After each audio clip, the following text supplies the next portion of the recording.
This is the 10th of Elul, and it's the 10th podcast in this series. Now we come to the covenant. That is, to the covenant as the ancient sages summarized it, probably when the community reorganized after returning from the Babylonian exile, roughly 2,500 years ago. There had been other covenant ceremonies since Sinai. The Bible itself specified a covenant renewal every 7 years by means of the king reading the Torah to the people. At specific historical points also there were renewals, as when Joshua led a covenant renewal ceremony after coming into the land of Israel. And also we know of one under King Josiah's reform in the 7th century BC. Every Rosh Hashanah would also become essentially a renewal ceremony too.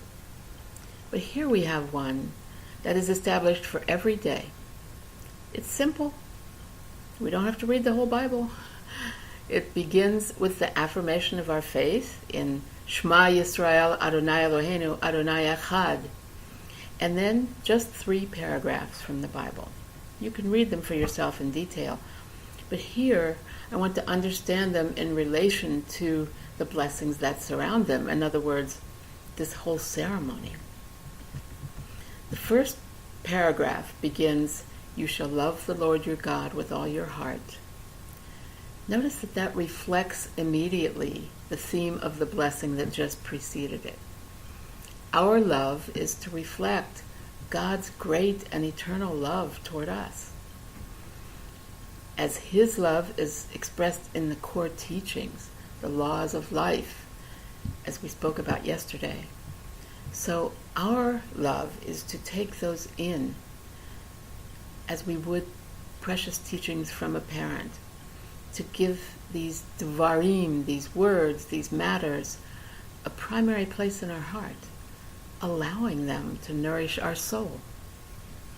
And that means spending time with it, night or day, away or at home, sharing them with your family, and finding the teachers and companions who will help you stay connected. The second paragraph appears to be primarily about consequences for actions. I've known a lot of people uncomfortable with this passage because it speaks of reward and punishment. Thanks to a long tradition of others talking about a God of wrath in the so-called Old Testament, we tend to recoil from anything of the sort. But every religion has a belief in consequences for actions, whether it's an impersonal karma that unfolds over many reincarnations, or a fate woven into your destiny. The God of the prophetic tradition, our tradition and the other Western religions, the Dharma in India, both in Hinduism and Buddhism, the Tao in China, these were also systems that explained why things happen to people.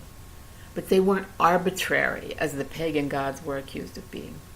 They were expressions of cosmic justice, sometimes in shocking ways, sometimes subdued.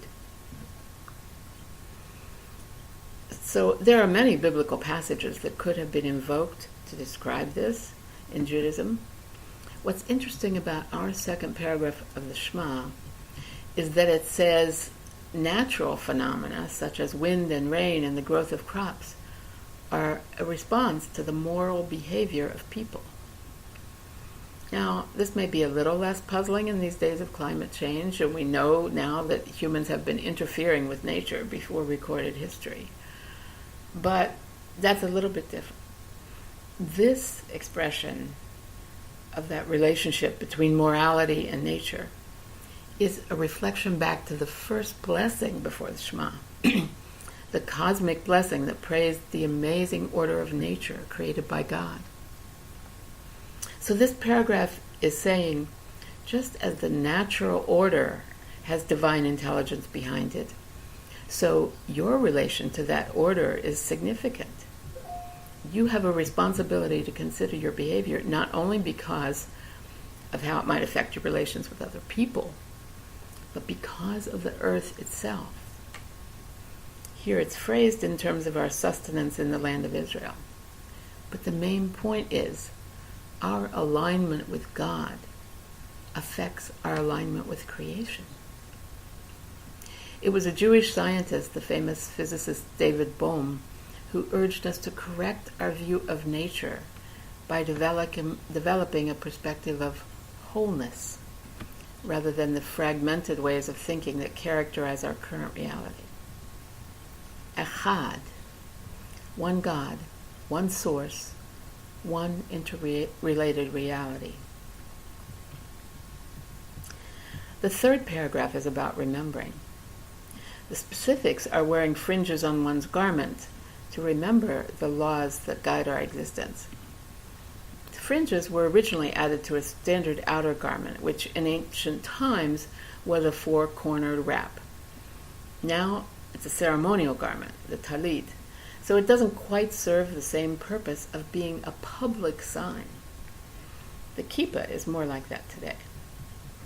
But the tzitzit, like the mezuzah and the tefillin, which are mentioned in the first paragraph, are like extensions of the body and person that can remind us of God's constant presence.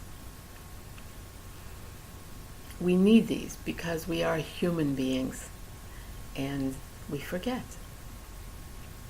Specifically, also, this paragraph reminds us of the anchor event that initiated God's relationship to us as a people, the going out of Egypt.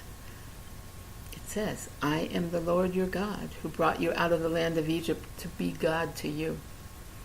I am the Lord your God. This foreshadows the next blessing, which will close this section, a blessing that speaks of the redemption from slavery. Our covenant includes this, just as does every Kiddush on Shabbat and holidays, a memorial of the exodus from Egypt.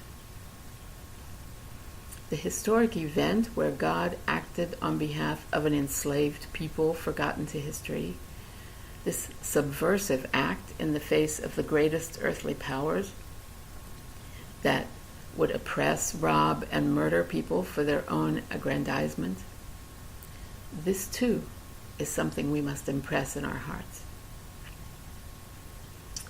We will look on Sunday at the blessing that seals that memory in our liturgy.